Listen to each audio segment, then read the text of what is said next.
Bonjour à tous. Si vous avez cliqué sur mon vidéo aujourd'hui, c'est que vous demandez si le trading avec les robots, c'est rentable. Dans mon vidéo aujourd'hui, je vais vous expliquer mes configurations et mon récapitulatif des 3 dernières semaines. Alors allons-y. Familiar, you're familiar. So if you don't know by now, then you should probably get familiar.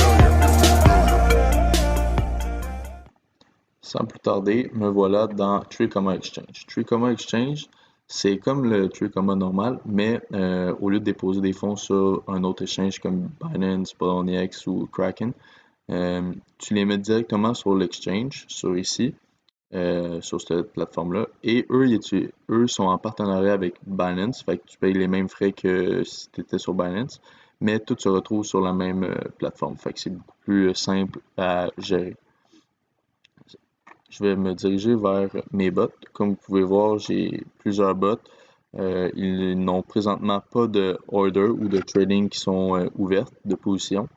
Je vais vous montrer comment qu'on en crée un. Fait que quand on crée sur Create a Bot, on se ramasse ici. On a soit l'option Gordon, qui est des stratégies déjà programmées, ou Advanced. Comment nous on procède, c'est qu'on crée un Gordon Bot pour commencer avec un montant de 100$. C'est pour une préférence. Et on choisit une stratégie. On va, pour commencer, juste à fin d'exemple, je vais prendre la stratégie Safe and Slow. On create le bot. Et on voit aussi ici toutes les informations concernant ce bot-là. Le nom, l'exchange qu'on a choisi. Ici, je suis dans mon Paper Trading Account. Et on a toutes les paires. Toutes les paires, c'est toutes les paires qui sont tradables avec le USDT.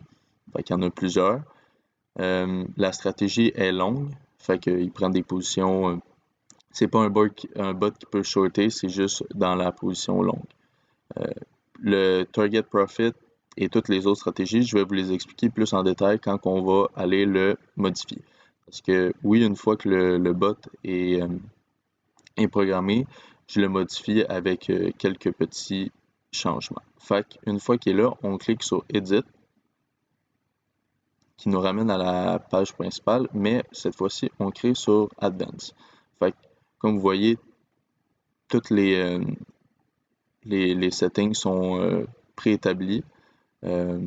Ici, le max active deal, je mets tout le temps 2, car on veut utiliser le bot à sa pleine capacité. Vous allez voir parce que le base order, je le mets à 10 et le safety order, je le mets à 15. Fait qu'on voit ici que le maximum, c'est 111$ US. C'est ça qu'on veut. La stratégie, on la laisse pareil. Le profit aussi.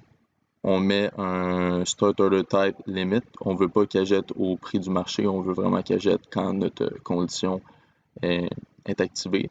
La stratégie qu'on utilise, c'est celle de Gordon, qui est le QFL, Position Trader, qui est un time frame beaucoup plus élevé. Donc, c'est long avant que le signal met en place et une déviation de 3% des bases.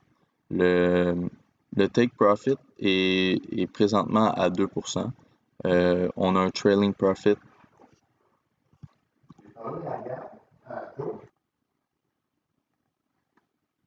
Le trailing deviation, en effet, je le mets à 0,8 parce que 0,2, il était activé trop rapidement, fait que ça ne laissait pas le temps au trade de se placer. Le stop loss, je le mets à 10%. Je peux pas le mettre en bas de 7.5 parce que j'ai des safety order qu'on va parler tout de suite après. Alors, je le mets à 10% justement pour laisser le dernier safety order prendre place et faire ce qu'il y a à faire. Le safety order, j'en mets seulement 3. Il peut seulement en avoir un qui est activé en même temps.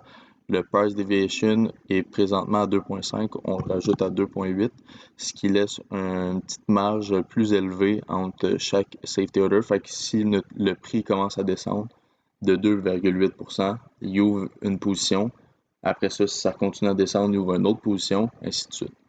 Safety order scale, on laisse à 1, puis order step scale, on le laisse à 1 aussi. La position trader, lui, de base, on le laisse à 500 Bitcoin, qui veut dire que toutes les paires que vous avez vues ici, il y en a proche d'une centaine. C'est pas tous eux qui vont être tradés. Eux qui vont être tradés, c'est seulement eux qui ont un volume excédant 500 Bitcoin par jour. Fait que ça fait une cinquantaine de paires. C'est quand même très bon, là. Fait que là, ça c'est ça pour ma configuration. Une fois qu'on a fini, on clique Save et le bot a été save. Puis après ça, on peut l'avoir ici. Là, c'est le conservative, blablabla. Fait qu'on s'en va ici. Et on doit l'avoir ici. C'est notre dernier qu'on a été positionné.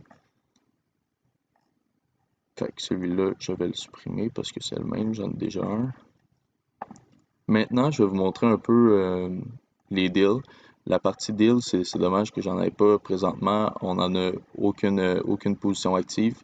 Mais normalement, c'est ici que vous verrez toutes les positions qui sont actives. Fait que, non, des fois, vous pouvez rajouter des fonds, fermer la position au market price si vous pensez que vous avez un profit ou une perte, que ça va pas dans la direction que vous voulez. Mais moi, qu'est-ce que je vais vous montrer, c'est depuis 3 semaines, on teste nos bots, les 3 principaux, qu'on a le Riskier, Safe puis Moderate, avec chacun des configurations un peu différentes, comme que je vous ai montré. Depuis le début, on a fait 32 deals, avec un total de 7,71. Le 7,71 n'est pas sur 100$ parce que chaque bot est de 100$, fait que ça serait sur un total de 300$. Comme vous pouvez voir, on est souvent dans le positif. C'est sûr que on travaille encore pour avoir un pourcentage un peu plus élevé quand on gagne, mais l'important c'est qu'on soit dans le vert. Si on remonte au début, ça c'est nos premières positions qui ont eu lieu le 5 avril. On est présentement le 23. Ça fait presque 3 semaines. Alors, voici les résultats. On a seulement eu une perte qui a été de 6,27%. Qu'est-ce qui est arrivé en fait? Je peux vous montrer un peu plus en détail. On a pris des positions ici. La première position a été achetée ici. Après ça, il y a eu une déviation de 2.